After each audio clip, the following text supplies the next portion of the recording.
Boa noite, você que está entrando aí já para ouvir nosso culto nessa quarta-feira.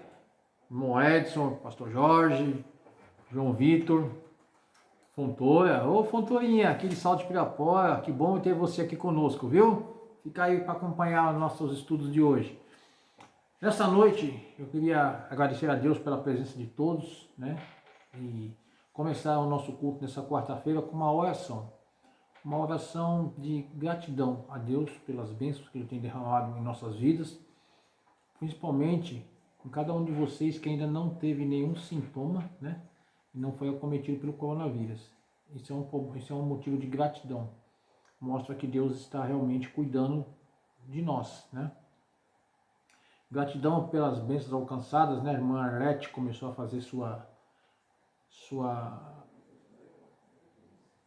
recuperação, né, com os medicamentos, agora aqui com o tratamento que ela está fazendo. Gratidão pela vida da Janimara, né, que está firme no jejum e na oração, né, dentro dos limites dela. Gratidão pelas filhas da Arlete que têm feito a campanha de oração comigo, já estamos indo para quase 20 dias dessa campanha. E gratidão porque o Senhor é conosco. Eu vou pedir só para você aguardar um minutinho aí, por favor.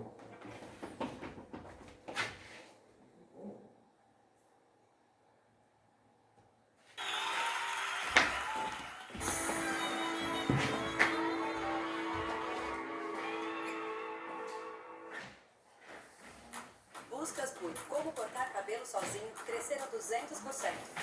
No Mercado Livre você encontra o que quiser da categoria beleza com até 50% de desconto. O que você precisar agora está chegando. Mercado Livre. Você sabe falar inglês? Não? Então dá uma olhada em 3 grandes oportunidades que você está perdendo pelo fato de não saber falar inglês. Primeiro, quando você aprende a falar inglês, as chances de você ganhar mais no seu trabalho ou mesmo de arrumar um trabalho maior são muito maiores. Existem várias pesquisas que mostram que no Brasil, quem fala inglês chega a ganhar até 72% a mais em relação a pessoas que não falam inglês. Segundo, quando... Não é propaganda não, tá, gente? É que tinha trocado uma campanha aqui em casa, pensei que era alguém chamando, mas foi engano. Então, vamos orar pelas gratidões, agradecer a Deus por tudo que Ele tem feito por nós. Feche seus olhos aí, por favor. Pai de amor, Pai bendito, obrigado por cada pessoa que está nesse momento ao vivo conosco. Que o Senhor possa abençoar, dirigir conforme a sua vontade. Obrigado pelas bênçãos que o Senhor tem derramado em nossas vidas, nos protegendo desse coronavírus, nos dando a tua direção, nos dando a tua paz. Agradeço por cada um que aqui está nesta noite. Em nome de Jesus, eu ponho diante do teu altar cada pessoa que está assistindo este culto agora, para que sejam abençoados pelas tuas mãos, tanto os que estão assistindo, quanto os seus familiares. Nós agradecemos em nome de Jesus. Amém. Boa noite, professor Newton Souza. Prazer ter o senhor aqui, foi meu professor na Estácio, né? Já se vai para 8 anos quase de faculdade que fizemos lá e temos o prazer de ter o professor aqui essa noite. Muito bom ter você aqui, viu, professor? Boa noite, irmão Edson Proença, também está conosco. Doutora, muito bom. Muito bem, vamos começar nessa noite tratando da nossa... Estamos entrando hoje na lição 10, né, do nosso estudo, povo de Israel, né, conquistas do povo de Israel.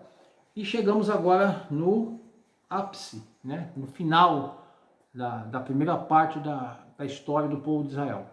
Por que final da primeira parte?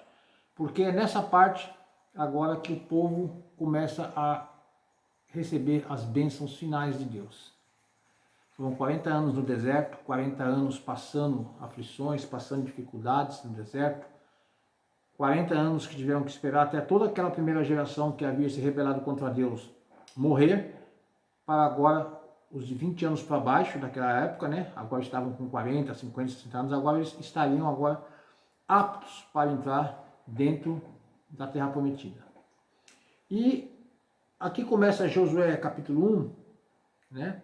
1 e 2, começa com eles tendo a vitória, né? Primeiro, eles chegam ao fim. Essa é uma solene lição da declaração de Deus a Josué. Moisés, meu servo, é morto. Deus fala com Josué, olha Josué, Moisés cumpriu o tempo dele, morreu, e agora você vai adiante com esse povo. Você vai passar a ser o líder desse povo. Você vai passar a tomar o lugar de Moisés, na liderança desse povo.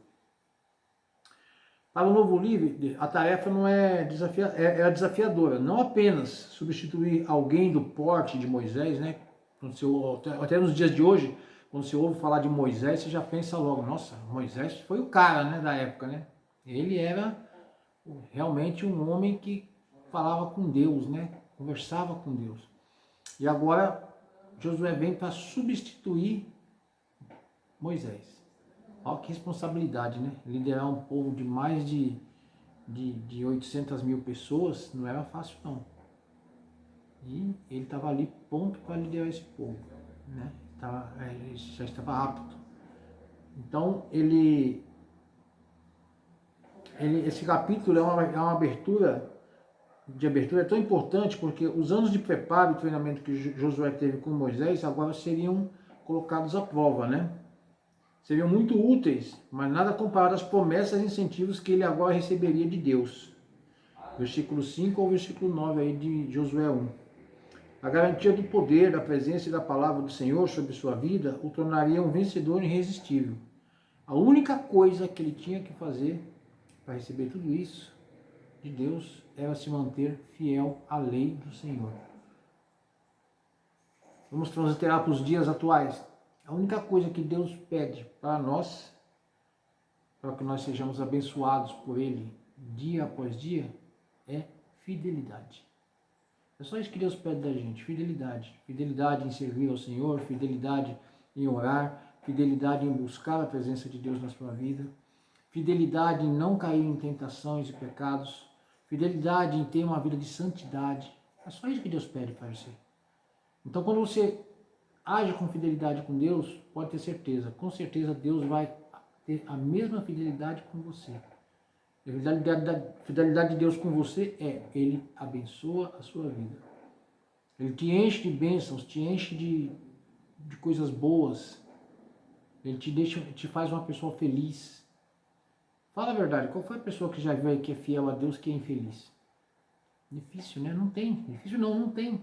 Nunca vai achar. Uma pessoa que tem fidelidade com Deus jamais será uma pessoa infeliz. E agora Josué começa a entender isso, né? Nesse ápice dessa história. Josué começa a implantar seu estilo de liderança. Agora ele é o líder, então ele começa a implantar ali naquele povo o estilo de liderança que ele vai seguir com aquele povo. Ele chama os Rubenitas, os Gaditas e a meia tribo de Manassés a cumprir o compromisso assumido diante de Moisés e recebe apoio incondicional de todos. Trabalha sempre em conjunto com os príncipes de Israel. Então, Moisés tinha um estilo de liderança que ele não delegava. Começou a delegar funções muito tempo depois, né? Quando o sogro dele encontrou com ele no deserto e achou um absurdo ele querer liderar o povo lá sozinho. Aí ele formou líderes de 100, líderes de 50 para poder ajudá-lo. Já Josué não, Josué pega os príncipes de cada tribo de Israel e começa a trabalhar com esses príncipes. Traz esses príncipes para o lado dele, né, vamos dizer assim, e começa a trabalhar com esses príncipes, para esses príncipes o ajudarem na liderança. Ele envia os espias secretamente, né? Por que ele enviou os espias de modo secreto? Moisés, quando mandou 12 espias, 12, para espiar a terra lá, logo que eles chegaram na terra. Eles saíram do Egito, uma semana depois já estavam próximos à terra. E aí Moisés manda 12 espias lá. E voltam lá com notícias tristes, cada um com uma opinião dividida, falando que o povo ia ser derrotado, tá, e deu naquilo que deu, né? O povo se rebela, como nós vimos, e fica no deserto 40 anos por castigo de Deus. Agora Josué, de uma forma mais sábia, manda 2 espias, secretamente. Ele não abre, estou mandando 2 para ver lá como é que está a terra. Chama os 2 de canto e vão lá ver como é que está a terra, me tragam um relatório para mim, não é para o povo, é para mim. E ele manda esses 2 espias porque ele queria evitar uma nova debandada do povo em caso de um relatório pessimista. Ele tinha aprendido com o passado, né? Ele viu que tudo tinha acontecido e agora ele se ligou e falou, não vou fazer isso, não vou cair no mesmo erro, né? A missão destes espias tem um resultado muito diferente daquele obtido 40 anos antes, quando o próprio Josué fizera parte da expedição. Vocês percebem? Da outra vez, voltaram dos 12, que foram só 2, Josué e Caleb, foram favoráveis a entrar na terra. 10 foram contra. E desmotivou o povo e fez o povo se rebelar. Quantos ele manda dessa vez? Apenas 2. Por que ele manda 2? A Bíblia não registra que Deus fala para ele mandar 2. Mas por que ele manda 2? Primeiro, porque se um viesse com uma posição negativa e o outro positiva, ele poderia ser o terceiro a dar a palavra. Esse acha que não dá, esse acha que dá. Porém, como líder de vocês, eu estou com o primeiro. E nós vamos entrar na terra. Sabe? Agora, se os 2 dessem uma resposta negativa, ele ia entender que Deus não queria que eles entrassem ali. Em resposta pacífica e negativa, ele poderia entender dessa forma. E assim mesmo, ele como líder faria o quê? Iria consultar a Deus. Então ele agiu com sabedoria. Por isso, mandando só 2 homens. Para não ter divergências de opiniões. Né? Como teve lá, 10 contra 2. Que aí o povo, não, se 10 está falando, 10 tem mais poder que 2. Então vamos cair fora. E deu no que deu. A missão destes espias tem um resultado muito diferente, né? Raabe, a mulher que ajudou os espias, lá quando eles foram entrar na terra prometida, os homens da cidade desconfiavam que tinha espião na terra, foram lá na casa de Raabe, bateram na casa dela e ela disse que eles não estavam na casa. Os soldados entraram, procuraram e não achavam, porque ela tinha escondido eles num galpão, no alçapão, né? Lá junto com a palha e com o feno. Então Raabe, ela salva a vida daqueles homens de serem mortos pelos soldados, e em troca aqueles homens prometem a ela a vida para ela e para os seus familiares, bastando que ela apenas na torre da casa que ela mora, ela colocasse um barbante na cor escarlate, cor vermelha, que é uma identificação para que aquela torre não fosse tocada, não fosse derrubada. Raabe encontra a chance de ser salva, né? Capítulo 2, de 9 a 14. Ao hospedar e esconder os espias, ela demonstra crer no Deus de Israel. A história do Mar Vermelho tinha acontecido 4 décadas atrás, mas ela não se esqueceu disso. Versículo 10. Porque reconhecia que eles eram o povo do Deus verdadeiro. Então, ela tinha ouvido falar lá atrás da história do povo, né, de Israel. Como eles atravessavam o Mar Vermelho, como eles saíram do Egito. Já tinha comentários nas nações vizinhas, todas aquelas maravilhas que tinham acontecido. E ela agora crê que aquele Deus que ajudou aquele povo é o Deus verdadeiro. E ela teme esse Deus. Por isso ela passa a ajudar esses homens, né? Ela pegou-se a luz que tinha sobre Deus e simplesmente creu. Hebreus 11:31. A Bíblia elogia sua fé e não a sua mentira. porque ela mentiu quando ela falou que os homens não estavam lá. Mas a Bíblia não está, em nenhum momento enaltece a mentira, porque Deus não se agrada da mentira. Mas enaltece a atitude de Raabe em proteger aqueles homens. Ela pecou mentindo? Sim, mas ela protegeu aqueles homens.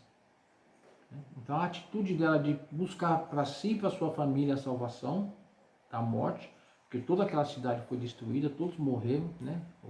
Todos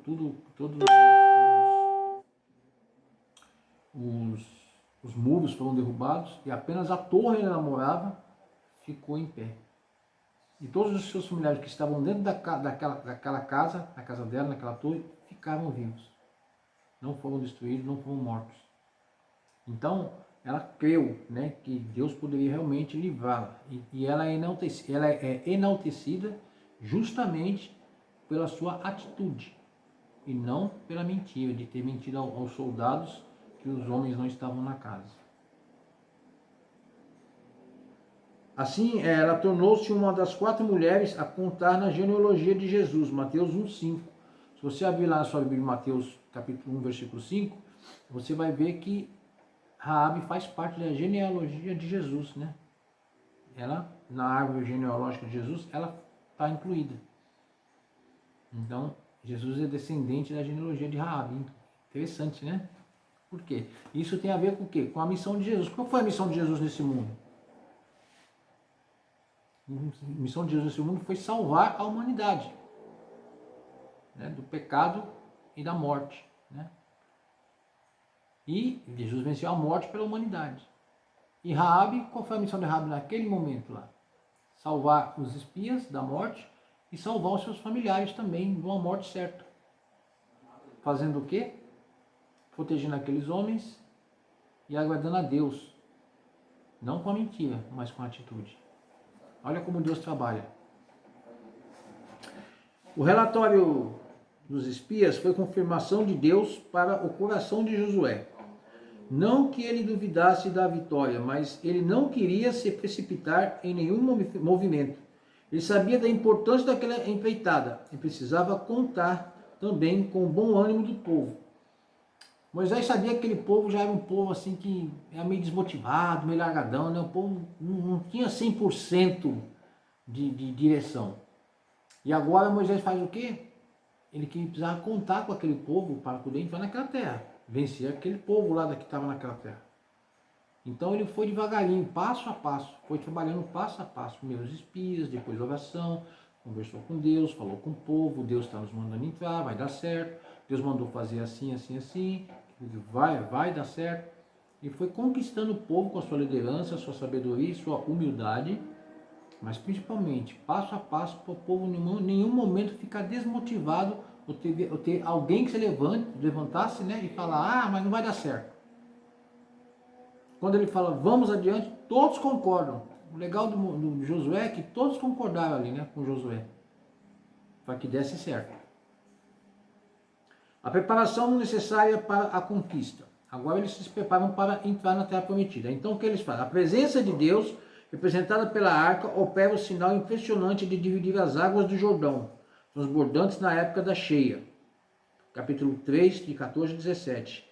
É a primeira manifestação sobrenatural da conquista de Canaã que serviu para confirmar a liderança de Josué e para dar confiança ao povo de que Deus realmente estava no meio deles. Então, quando Josué fala, levanta a arca, põe perto do Rio Jordão aí. E o Rio Jordão se abre e eles atravessam em seco. Ali começava a confirmação de que Deus estava presente com eles. De que Deus ia diante daquele povo, de que Deus ia dar vitória para aquele povo. É quando eles põem a arca ali na entrada do rio e o rio abre em duas partes, como aconteceu com o mar, né? Quando eles tiveram que atravessar o mar, quando saíram do Egito, novamente se repete agora o milagre. Eles passam em seco em direção àquela terra. O memorial na outra margem, levantada com 12 pedras retiradas do leito seco do Jordão. Esse montão de pedras era um testemunho para a próxima geração da fidelidade de Deus, confirmando a nova geração sob o comando de Josué. Era uma confirmação de que Deus estava com eles, né? Eles erigiram, né? Eles ergueram um montão de pedras, né? 12 pedras, cada pedra representando uma tribo de Israel. para que eles soubessem que aquilo lá era um concerto, uma aliança, de que Deus estava com eles, e iria com eles até a conquista da terra. A circuncisão da nova geração. Este ritual, prescrito desde Abraão, não tinha sido realizado durante o tempo do deserto, enquanto a geração do Egito era eliminada. Por este ato, a nação renovava sua aliança, declarando pertencer exclusivamente ao Senhor. Então agora, depois que eles passam ali, né, do Jordão, tudo, eles voltam a se circuncidar, né? Todo macho tinha que se circuncidar, seja homem, seja criança, animais, gado, ovelha, tudo que era macho no meio de Israel era circuncidado. É um pacto com Deus, né? Hoje não temos mais esse pacto. Por que não temos mais esse pacto hoje? Porque hoje nós não vivemos debaixo da lei, nós vivemos debaixo da graça. Nosso pacto com Deus hoje é aceitar Jesus como Salvador, reconhecer o poder de Deus em nossas vidas e ter uma vida de santidade. Esse é o pacto hoje. Não é mais um pacto, né, de mutilação, como era, né? Tinha que cortar a carne do prepúcio, ou mesmo de sangue, né? Hoje é o pacto apenas da fidelidade com Deus. Vivemos debaixo da graça e não da lei. A Páscoa é celebrada pela primeira vez na Nova Terra, em Gilgal. Este lugar se tornaria o quartel-general de Josué e seria um lugar histórico e marcante na vida do povo, não apenas naquela geração. Eles não receberiam muito mais o maná, porque a promessa estava cumprida, já estavam tomando posse do fruto da terra. Então, depois que eles entram na Terra Prometida, que caia lá as muralhas, que eles dominam tudo lá e assumem todas as regiões em volta ali daquela terra que passa a ser deles, Deus cessa o maná, né? Aquele alimento que vinha do céu diariamente para o povo, né? Toda manhã. Deus cessa o maná. Não precisa mais do maná. Vocês não estão mais no deserto, agora vocês estão na terra que eu prometi para vocês. Agora vocês vão cultivar a terra já tem aí plantas, né? Plantações, árvores, tem tudo aí, mas agora vocês vão continuar com a produção aí, com suas próprias mãos, para terem o que comer. Mas comer em abundância, né? Porque agora vocês já têm tudo aí, não precisa mais eu estar mandando nada do céu para vocês. Essa foi a determinação de Deus. Cesse o maná, se virem agora e comam do seu suor, né? E eles conseguiram fazer isso. O Senhor aparece também a Josué, no capítulo 5, de 13 a 15, às vésperas da batalha. O Supremo Comandante visita pessoalmente o líder do povo. Mais uma vez, tal como tinha acontecido com seu antecessor, Deus manifesta-se de forma inconfundível a Josué. Um povo que luta ao lado do Senhor dos Exércitos não conhece derrota. Então, Deus se apresenta a Josué e fala, ó, vamos para a batalha? Pode ir sossegado, a vitória é certa. Deus conversa com Josué, ele e Josué, lá no tabernáculo. E Deus fala e confirma a vitória para Josué. A primeira parte da campanha militar, apesar de prometida e garantida, a terra prometida precisava ser conquistada com muita luta, estratégia, fé e suor.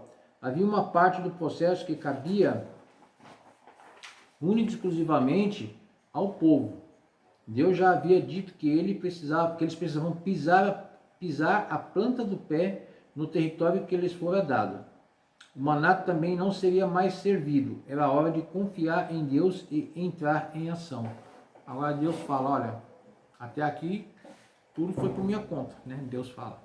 Agora vocês também têm que fazer a parte de vocês. Vão em frente, confiem que eu vou estar dando a provisão. Mas vão em frente, porque eu vou abençoar vocês. Confiem em mim, porque eu vou abençoar vocês. Olha que palavra gostosa de ouvir, né? Saber que Deus vai estar com você, Deus vai estar te acompanhando, Deus vai estar te abençoando. Isso acontece nos dias de hoje, viu? Se você tem confiança em Deus, que Ele vai abençoar você, se você fica firme, pode ter certeza que você vai ser abençoado, sim. Não existe uma pessoa que tenha fidelidade com Deus que não é abençoado. Não existe uma pessoa que ore todos os dias a Deus, entregando sua vida, seus problemas, suas dificuldades, clamando por misericórdia, que não é atendido. O que acontece é que hoje nós queremos lembrar só de Deus na hora da dificuldade.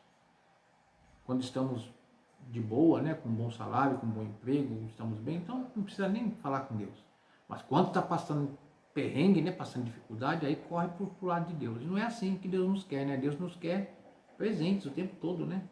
O tempo todo Deus quer estar conversando com a gente através da oração, através da leitura da Bíblia, né, da palavra de Deus. Deus quer estar o tempo todo conversando com você. Deus quer estar presente na sua vida. Então, aceite essa presença de Deus na sua vida. E veja a diferença que Deus vai fazer para você. A região central de Canaã, capítulo 6 a 8. Jericó começa a ser conquistada 7 dias antes de cair em seus muros. A batalha era do Senhor, eles só precisavam crer e obedecer. Contra toda a lógica, o povo recebe instruções estranhas. Rodearam a cidade murada por 6 dias, com 7 sacerdotes tocando trombetas e o restante do povo em silêncio absoluto. No 7º dia, o espetáculo, na 7ª volta, o povo grita e os muros simplesmente ruem. Imagina que situação, você rodear uma cidade enorme, o povo todo, 800 mil pessoas rodeando uma cidade enorme, e só 7 sacerdotes tocando trombeta. No 7º dia, Deus fala, gritai, e o povo grita. Vai dar 7 voltas em volta do muro, e na 7ª volta, Deus fala, toca a trombeta e grita. O povo grita. E aqueles muros todos vêm abaixo. Imagina que situação, né? Estranha, né? De falar assim, mas fácil de entender. Na hora que Deus manda gritar, Deus fala, você tem fé? Grita aí agora. Você vai ver o que vai acontecer. E todos eles tinham fé. E na hora que eles gritam, o muro cai. Hoje em dia, você para ter bênçãos do Senhor, você precisa gritar ao Senhor. Não ficar berrando, mas orar ao Senhor. Clamar. Esse grito que eles deram foi um clamor. Senhor, nos ouve. Derruba esse muro para nós, que nós não temos capacidade própria, mas o Senhor pode. E é assim que você tem que agir hoje em dia. Se você tem uma dificuldade, um problema, apresenta para o Senhor. Fala para ele, Senhor, está difícil de suportar, não estou conseguindo. Me ajuda. E você vai ver como Deus vai ajudar você a vencer as suas dificuldades. Faça um teste. Você vai ver como Deus vai abençoar você. Na batalha contra Ai, erros são cometidos. Os espias subestimaram o adversário. Josué não pediu a orientação do Senhor para aquela batalha. Acã pecou. Este assunto é tratado de forma solene e enérgica. Uma vez eliminado o pecado, Josué refaz totalmente a estratégia. Recebe as instruções de Deus. Selecionam um exército. Preparam emboscadas bem treinadas. Aí sim, a vitória é retumbante. A finalização desta primeira etapa é a realização da solenidade prescrita por Moisés em Deuteronômio 27, 11 a 14. Josué está tomando todos os cuidados para seguir o que Deus lhe ensinava através de Moisés. O que acontece aqui? Quando eles tomaram a terra prometida, Deus dá uma ordem. Ninguém deve pegar nada. Queima tudo. Vocês não vão se contaminar com nada que foi dessa terra. Exceto Raabe e seus familiares, o resto tudo tem que ser exterminado. Não pegue despojo nenhum desse povo. Tinha dentre ele lá, o povo lá, um jovem chamado Acã. E ele pegou para ele algumas vestimentas, né? Algumas roupas de gala. Pegou ouro e prata e escondeu debaixo dos lençóis da sua tenda. Em seguida que eles tomaram a terra, tudo terminado ali, queimaram o que tinha que queimar e tal, eles foram lutar contra uma cidadezinha chamada Ai. Uma cidadezinha pequenininha. Não dava nem para encher o buraco do dente, vamos dizer assim. Lá, os espias foram lá, voltaram. Moisés, Josué, não precisa nem mandar o exército, não. Manda aí 1% de nós lá, que a gente derruba aquela terra lá numa boa. 2 minutos. 2 minutos a gente traz a vitória. Josué, rapaz, será que não é melhor mandar mais do exército, né? Não, vai perder tempo. Manda não. Então, ó, manda 5% do exército. Só 5%. Já estamos achando muito ainda. Vai sobrar gente lá que não vai nem levantar a espada. Vai ficar só olhando os meio que chegar e derrubar aquela cidade. E Josué manda. Pequenina parte do exército. O que acontece? Eles voltam de Ai derrotados, correndo que nem cachorro louco. O povo de Ai atrás. Chega tudo triste. Deus não está com a gente, Deus não está nos protegendo. E aí Josué se lembra. Opa! Primeiro eu não orei pedindo a orientação de Deus. Não pedi permissão para Deus para ir lá guerrear com esse povo. Subestimei aquele povo, achando que poderia dar conta por nossa própria vontade. E agora fui castigado. E quando ele ora a Deus, Deus fala que o povo perdeu aquela batalha porque vocês estão em pecado. E Deus explica que um deles tinha pecado. Então, Josué chama todo o povo, explica o que aconteceu, Acã se apresenta, vão lá na barca de Acã e acham os tesouros lá, né? A ouro, a prata e as vestes festivais, pegam tudo aquilo, põem num canto, perto de Acã, traz toda a família de Acã, traz todos os animais de Acã, os gado, as ovelhas, os frangos, tudo que ele tinha, tudo que Acã tinha, põe no meio do arraial. E como a lei era severa, toda a família, todos os bens, tudo que Acã tinha é apedrejado por todo o povo, até a morte. E formou-se um montão de pedras sobre toda aquela família e tudo que eles tinham.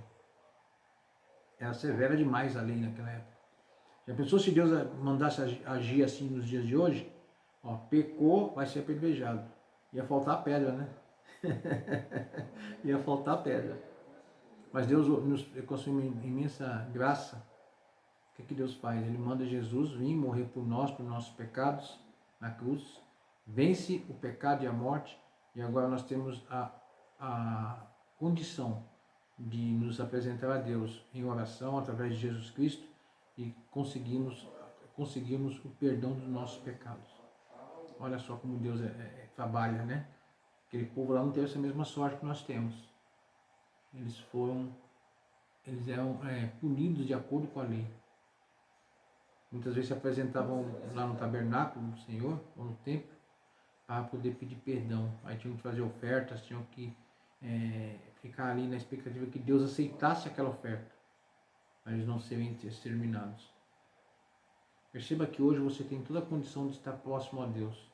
Bastando para isso você apenas dobre o seu joelho, ore e confesse seu pecado ao Senhor. Comece a fazer isso se você não tem esse hábito.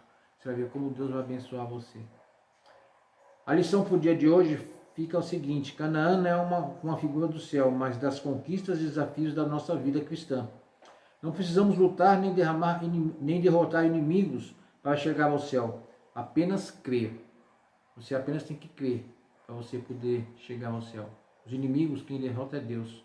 Dia após dia, Deus tem implantado derrota na vida dos seus inimigos, né?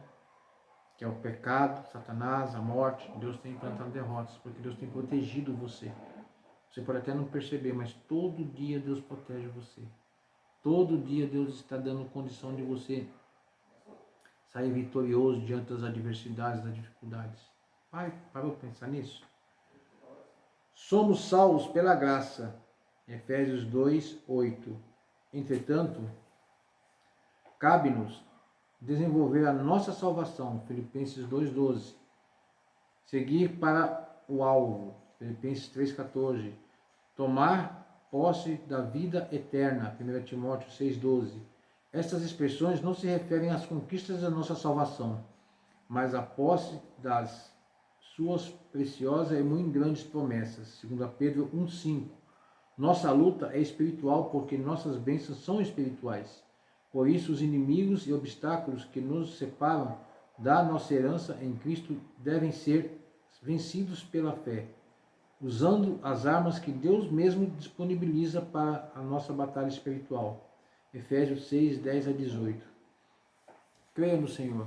Creia que Ele pode modificar a sua vida. Você tem toda a condição de estar cada dia mais próximo de Deus.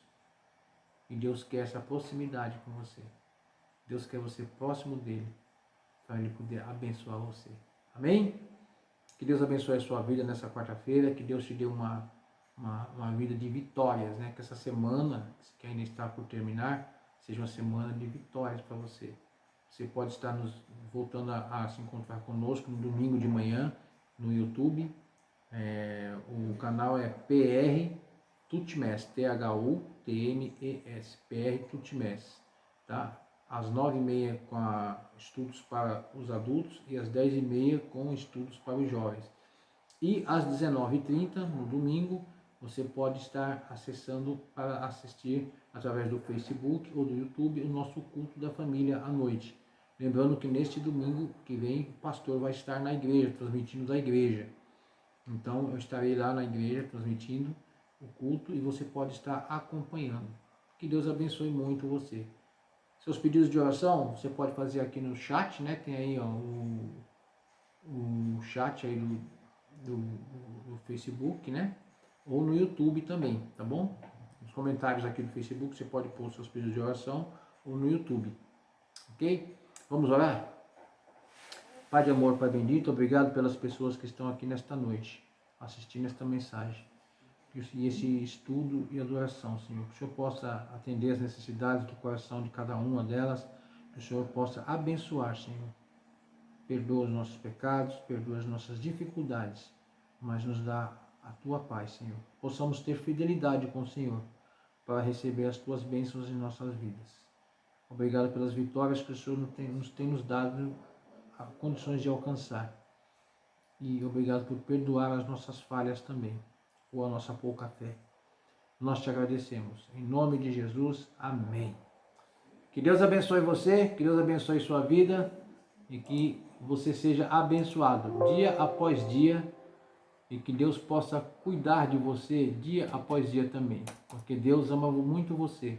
Deus quer fazer de você uma bênção. Deus quer que você seja especial dia após dia.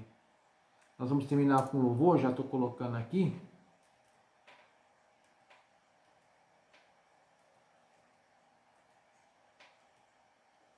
Lembrando a você que no próximo domingo, das 17 às 18 horas, o irmão Luiz e o irmão Paulo vão estar na igreja para acolher dízimos e ofertas. E logo após,